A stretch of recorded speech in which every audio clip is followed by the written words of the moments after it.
নমস্কার, গুরু কৃপাহীকে বললাম।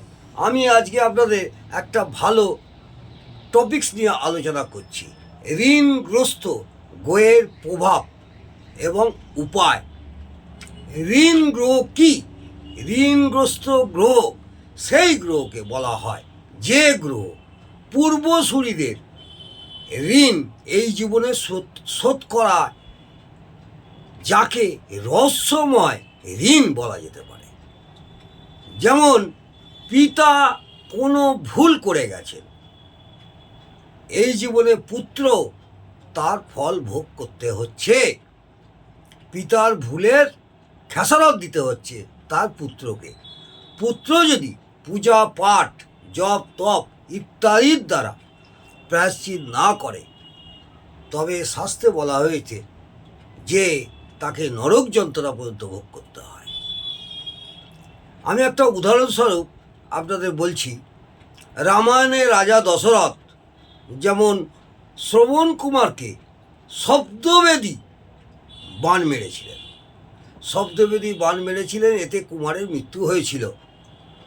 তখন শ্রবণ কুমারের পিতা মাতা মহারাজকে অভিশাপ দিয়েছিলেন যে আমার যেমন পুত্র শোক কাতর হয়েছি, পুত্র শোকে আমি কাতর হয়েছি, তোমাকেও তেমন পুত্র শোকে কাতর হতে হবে এবং কষ্ট পেতে হবে।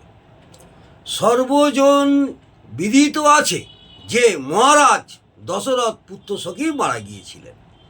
আপনারা অনেকেই হয়তো জেনে থাকবেন, দশরথের নিজের দোষ ছিল, কিন্তু রামের কোনো দোষ ছিল না।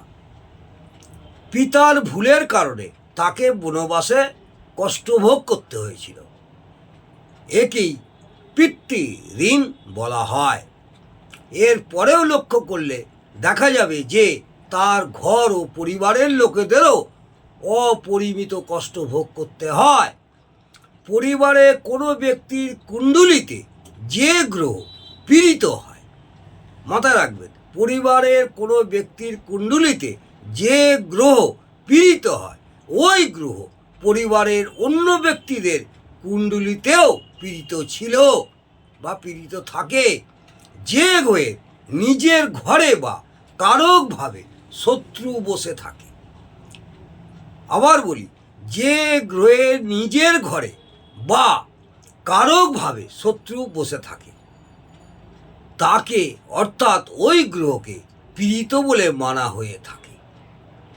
পীড়িত যে আত্মীয় জনের কারক হবে, তার প্রাপ বা সাপ থেকে আত্মীয়জনের পিতৃ ঋণ দোষ হয় এবং তাকেই ঋণ গ্রহ বলে। তাহলে জানা গেল ঋণ গ্রহ কাকে বলে। যদি আপনাদের এই ঋণগ্রস্ত গ্রহের প্রভাব এবং উপায়টা বললাম আপনাদের ভালো লাগে, অবশ্যই একটি কমেন্টে জানাবেন। ভালো লাগলে একটি লাইকও করতে ভুলবেন না। নমস্কার, জয় মাতা।